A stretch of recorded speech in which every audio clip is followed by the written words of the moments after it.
आज डीजल और पेट्रोल से चलने वाले वाहनों की जगह एक भारत सरकार की तर्ज पर स्क्रैप पॉलिसी उत्तर प्रदेश सरकार ने घोषित की है और बहुत शीघ्र 15 वर्ष पुराने कोई भी वाहन उत्तर प्रदेश की सड़कों पर नहीं चलेंगे। जैविक खेती और प्राकृतिक खेती, इन दोनों प्रकार की खेती को 1,30,000 हेक्टेयर भूमि में हम जैविक और प्राकृतिक खेती के कार्यक्रम को लागू कर चुके हैं। उत्तर प्रदेश पब्लिक ट्रांसपोर्ट के मामले में मेट्रो को सर्वाधिक सिटी के अंदर संचालित करने वाला राज्य है। 35 करोड़ वृक्षारोपण के कार्यक्रम को लेकर के फिर हम लोग जुलाई प्रथम सप्ताह में प्रदेश के अलग अलग जनपदों में बृहद अभियान को आगे बढ़ाएंगे। गोरखनाथ मंदिर प्रांगण में एक आम का वृक्ष है, आज भी फल देता है। आप जब कभी बद्रीनाथ धाम गए होंगे, बद्रीनाथ धाम के जो सिद्ध योगी हैं वह योगी सुंदरनाथ जी। 1907 में योगी सुंदरनाथ जी गोरखपुर में उस वृक्ष के नीचे, उस समय गोरखपीठ में सिद्ध योगी योगीराज बाबा गंभीरनाथ जी हुआ करते थे। इन दोनों के बीच में संवाद होता है। वह वृक्ष आज भी उसका गवाह है। भारत सेवाश्रम संघ भारत के अंदर अध्यात्म और क्रांति का एक ऐसा पवित्र संगठन, आध्यात्मिक चेतना से उत्प्रोत एक ऐसी संस्था जिसके संस्थापक स्वामी प्रणवानंद जी थे। 1912 में उसी आम के वृक्ष के नीचे योगीराज बाबा गंभीरनाथ जी से स्वामी प्रणवानंद जी ने दीक्षा ली थी। ये वही वृक्ष आज भी उसी जीवंतता के साथ, अभी मैं परसों गोरखपुर में था, मुझे उस वृक्ष के नीचे फिर जाने का अवसर प्राप्त हुआ था। उसकी दिव्यता और उसकी भव्यता आज भी देखते हुए बनती है।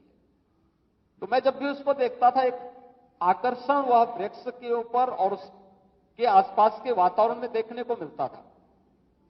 तो मैंने 2019 में वन विभाग से उत्तर प्रदेश में कहा था कि हम लोगों को केवल वृक्षारोपण ही नहीं करना है, बल्कि 100 वर्ष पुराने जितने भी हमारे वृक्ष हैं उनको हेरिटेज वृक्ष के रूप में, विरासत वृक्ष के रूप में मान्यता देकर के उनके संरक्षण के एक बड़े अभियान को आगे बढ़ाना है, जिसमें विरासत वृक्ष की दूसरा जो संस्करण है उसका लोकार्पण अभी माननीय केंद्रीय मंत्री जी के कर कमलों से यहां पे संपन्न हुआ है। हम सब भी अपने आसपास के वातावरण में उन कहानियों के साथ जुड़ करके, उसके साथ जुड़ी हुई उन आध्यात्मिक और ऐतिहासिक पृष्ठभूमि को उसके साथ जोड़ करके उस विरासत की परंपरा को आगे बढ़ाने में योगदान दे सकते हैं। रहे होंगे बहुत सारे वृक्ष ऐसे रहे होंगे जिनके नीचे बैठ करके देश के क्रांतिकारियों ने देश की आजादी की रणनीति तय की होगी।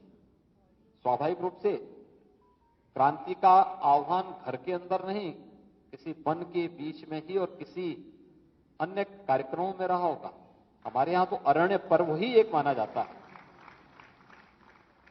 ये सभी कार्यक्रम आध्यात्मिक विरासत के कार्यक्रम हो या फिर क्रांति के कार्यक्रम, ये तो वनों के बीच में ही और वृक्षों के बीच में ही संयोजित किए जाते हैं। उनके संरक्षण के लिए हमारे स्तर पर भी कुछ नए कार्यक्रम प्रारंभ हो सकते हैं। उसको हम एक नए सिरे से उसकी व्याख्या और उसमें लेखन के कार्यक्रम को आगे बढ़ाने का कार्य कर सकते हैं। और जो एक अभिनव प्रयास प्रारंभ हुए हैं, यह अत्यंत आवश्यकता आज के दिन पर है। प्रदेश में विगत 6 वर्ष के अंदर आदरणीय प्रधानमंत्री जी के मार्गदर्शन में प्रदेश सरकार ने अनेक कदम उठाए हैं। एक और विकास आज की आवश्यकता है, उसको ध्यान में रखकर के जहां कार्यक्रम प्रारंभ हुए, लेकिन साथ साथ पर्यावरण और प्रकृति के प्रति भी अपने उत्तरदायित्वों से हम मुक्त नहीं हो सकते, उसको भी इसके साथ जोड़ने का कार्यक्रम आगे बढ़ा है।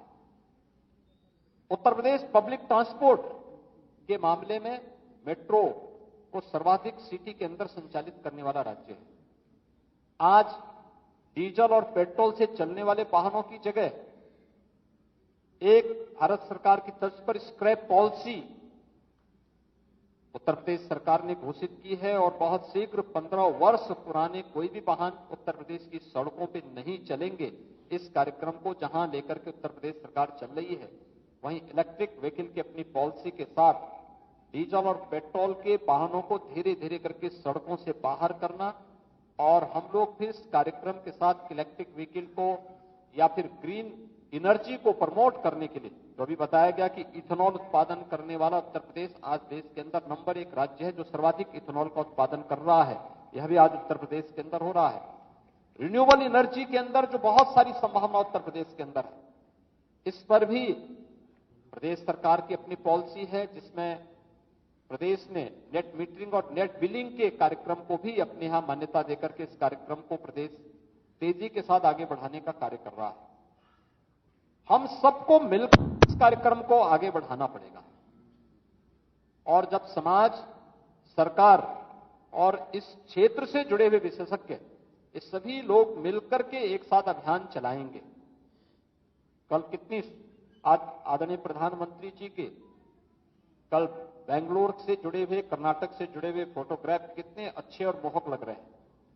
आपने देखा होगा कि वास्तव में जब कार्य हुआ है तो वह देश और दुनिया के सामने भी प्रस्तुतिकरण उसका उसी बेहतर तरीके से और उतना ही जोरदार, धमाकेदार तरीके से होता है, जो कल आपने देखा होगा प्रधानमंत्री मोदी जी के उन चित्रों को,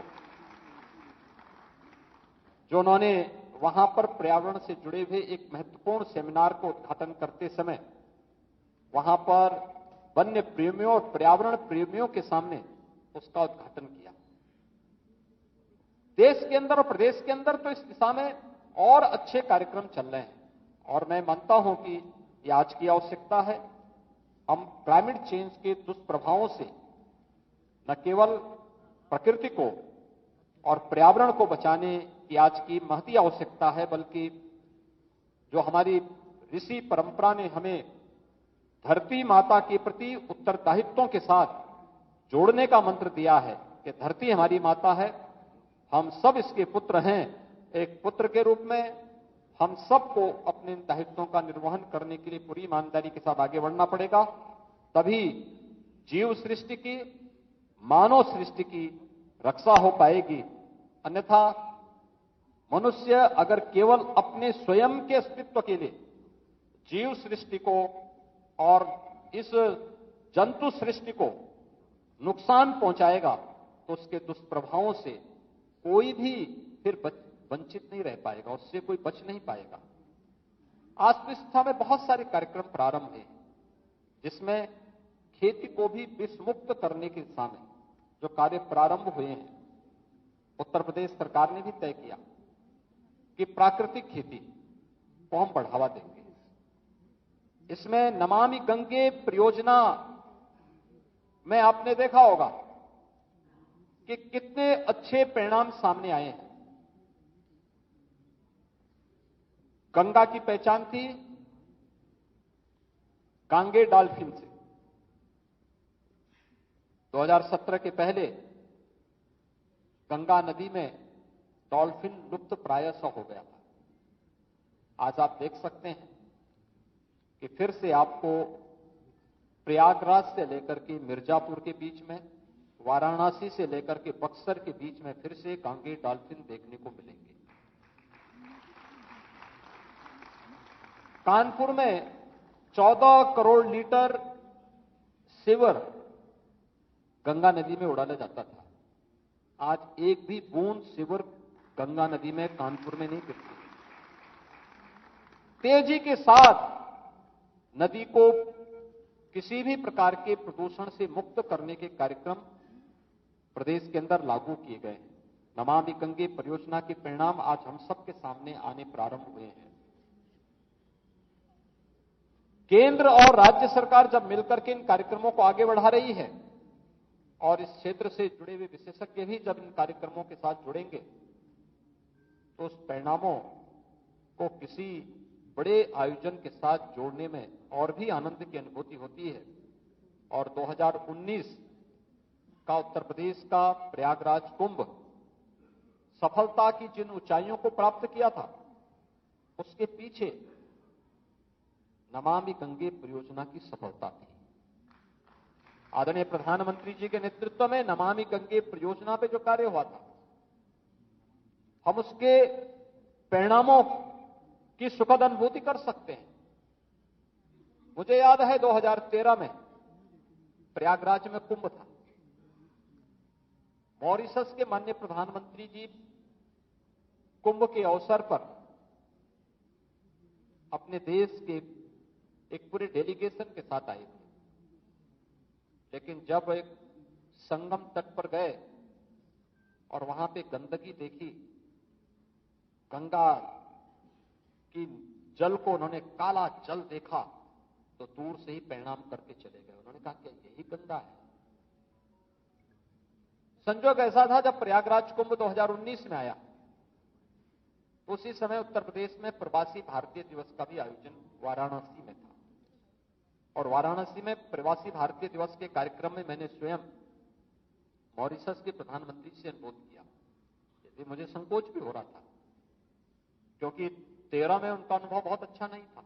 उस समय उनके पिताजी वहां के प्रधानमंत्री थे, तो बहुत अच्छा नहीं था।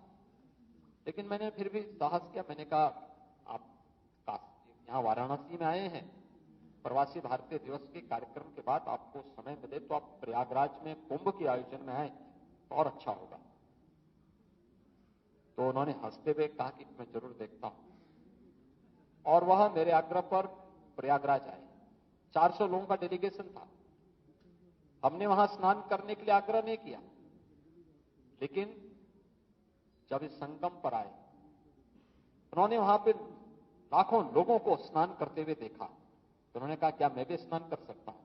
मैंने कहा आप आए हैं, अगर आपको लगता है कि ये संगम स्नान करने लायक है तो अच्छा होगा।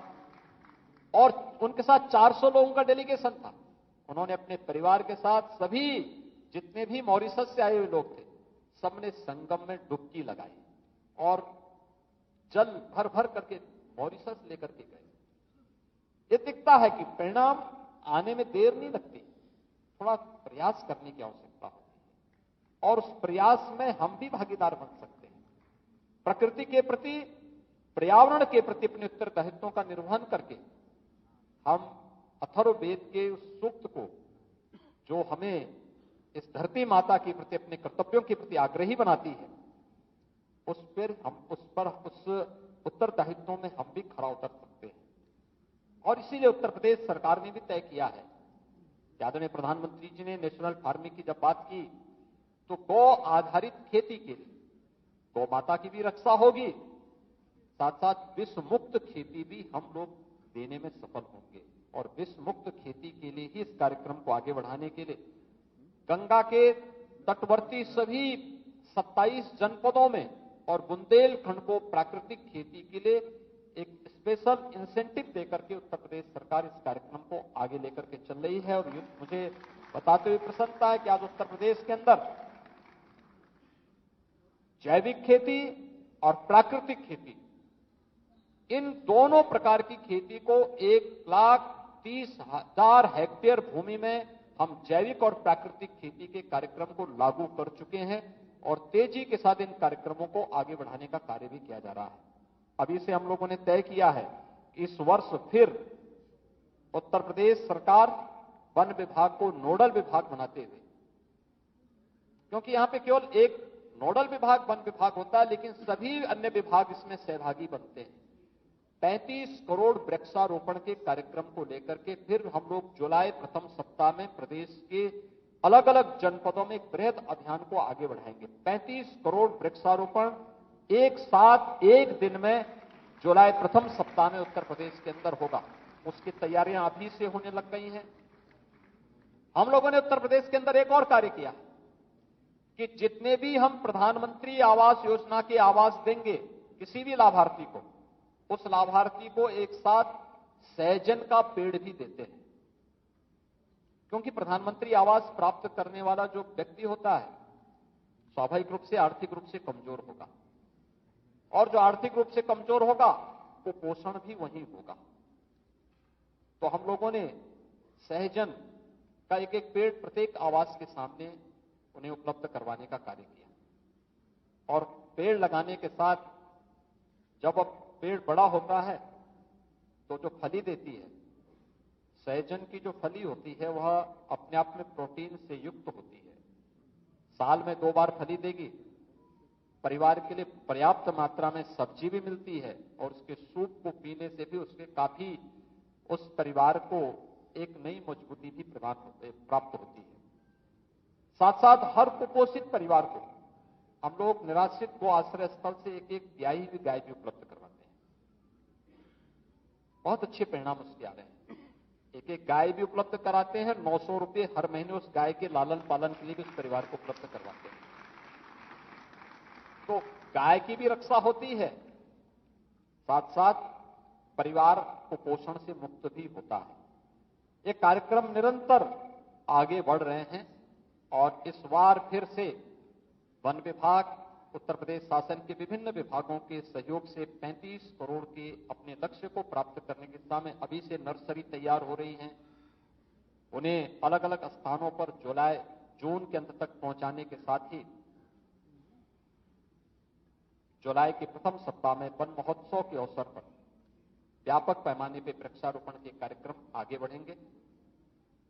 2 दिवसीय इस नेशनल क्लाइमेट कॉन्क्लेव में देश के अलग अलग क्षेत्रों से आप सभी विशेषज्ञ यहां पर आए हैं। मुझे पूरा विश्वास है कि यह नेशनल कॉन्क्लेव आदरणीय प्रधानमंत्री जी के मंशा के अनुरूप एक निष्कर्ष पर पहुंच करके प्रत्येक देशवासी को पर्यावरण के प्रति, अपने कर्तव्यों के प्रति जागरूक करने में सफल होगा। इस 2 दिवसीय कॉन्क्लेव के उद्घाटन के अवसर पर मैं एक बार फिर से केंद्रीय मंत्री माननीय श्री भूपेंद्र यादव जी का और आप सभी प्रतिनिधियों का मैं उत्तर प्रदेश की राजधानी लखनऊ आगमन पर हृदय से स्वागत करता हूं, अभिनंदन करता हूं। धन्यवाद। जय हिंद।